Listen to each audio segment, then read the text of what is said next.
Hello my viewers, আসসালামু আলাইকুম। কেমন আছেন সবাই? সীমাজ কিচেন থেকে আমি সীমা আজকে তরমুজের জুস বানাচ্ছি। আর আমি কিভাবে এই জুসটা বানালাম সেই রেসিপিটাই আজকে আপনাদের সঙ্গে শেয়ার করছি। চলুন তাহলে দেখা যাক আমি কিভাবে জুসটা বানালাম।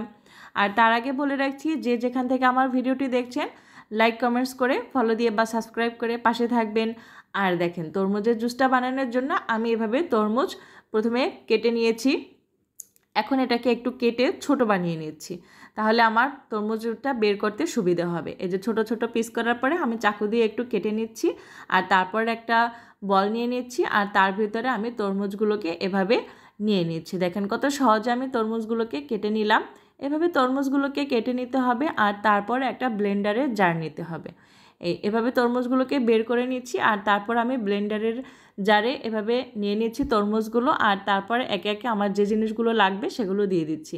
প্রথমে আমি এই তরমুজের ভিতরে দিয়ে দেব পরিমাণ মতো চিনি। চিনিটা আপনারা আপনাদের পরিমাণ অনুযায়ী দিয়ে দেবেন, যে যেভাবে মিষ্টিটা খেতে পছন্দ করেন। আমি এখানে 3 গ্লাস শরবত বানাবো, সেজন্য আমি সেই পরিমাণ অনুযায়ী দিয়ে দিচ্ছি। আর সাথে দিয়ে দিচ্ছি হাফ চামচের চেয়ে একটু কম বিট লবণ। বিট লবণ দিলে কিন্তু টেস্ট অনেক বেশি ভালো আসে। তা আপনারা কিন্তু চাইলে সাধারণ লবণও দিতে পারেন, খাবার লবণও দিতে পারেন। আমি একটু বেশি টেস্টের জন্য বিট লবণ দিয়ে দিচ্ছি, আর পানি দিয়ে দিচ্ছি।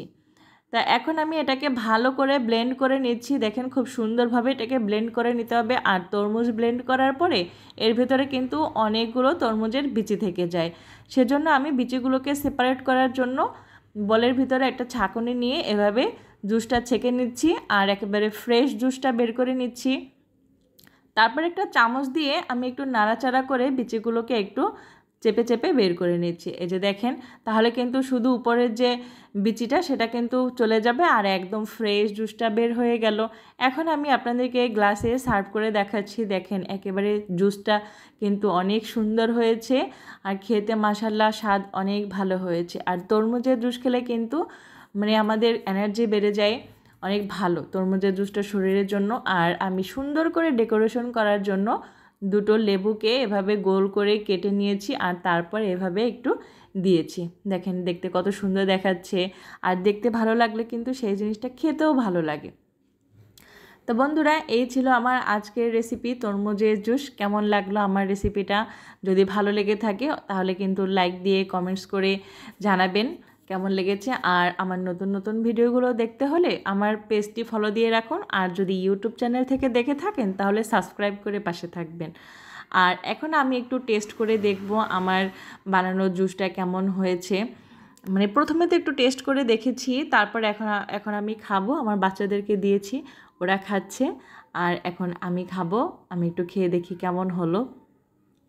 তো যাই হোক, আপনাদের যদি ভিডিওটি ভালো লেগে থাকে তাহলে কিন্তু অবশ্যই আমাকে কমেন্ট করে জানাবেন কেমন লেগেছে। আর এখন আমি একটু টেস্ট করে দেখছি। চলুন দেখা যাক কেমন লাগছে।